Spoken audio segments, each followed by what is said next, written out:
আজ মহাশিবরাত্রি, গোটা দেশ জুড়ে বাবা মহাদেবের উদ্দেশ্যে কিন্তু আজ বিশেষ প্রার্থনা পুজো অনুষ্ঠিত হয় বিভিন্ন মন্দিরে। এই মুহূর্তে রয়েছি আমি হুগলি জেলার অন্যতম প্রতিষ্ঠিত যে দ্বাদশ শিব মন্দির পণ্যগড়ে, সেই দ্বাদশ শিব মন্দির। এবং ইতিমধ্যেই কিন্তু আমি একটুখানি ক্যামেরা পার্সনকে দেখাতে বলবো, বহু ভক্তের ভিড় গোটা শিব মন্দির চত্বর জুড়ে দেখা যাচ্ছে। পাশেই গঙ্গা নদী এবং সেখান থেকে স্নান করে বাবা মহাদেবের উদ্দেশ্যে কিন্তু প্রার্থনা করেন মানুষজন এবং এখানে পুজো পাঠ করেন এবং একই সাথে বাবা মহাদেবের মাথায় জল ঢালেন।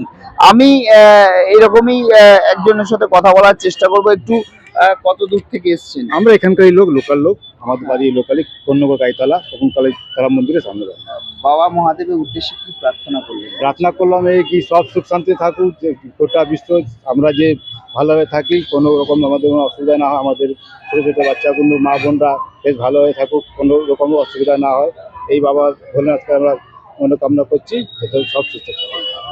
বহু দূর থেকে তো মানুষজন এখানে পুজো দিতে আসেন। মানুষের বিশ্বাস এখানে পুজো দিলে, এখানে জল ঢাললে তাদের প্রার্থনা সফল হয়। আজকের দিনে আপনারাও এসেছেন, কি বলবেন আজকের দিনে?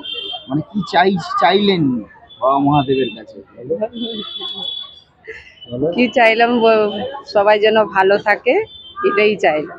সুস্থ থাকে পরিবার, যেন আমার এটাই চাইলাম। একেবারে এই পরিবার এবং গোটা পৃথিবীর মানুষ যাতে আজ ভালো থাকে, আগামী দিন যাতে সুস্থ থাকে তারা, এবং তাদের সমৃদ্ধি হোক, এমনটাই কিন্তু চেয়ে কিন্তু এই মন্দিরে কিন্তু পুজো দেন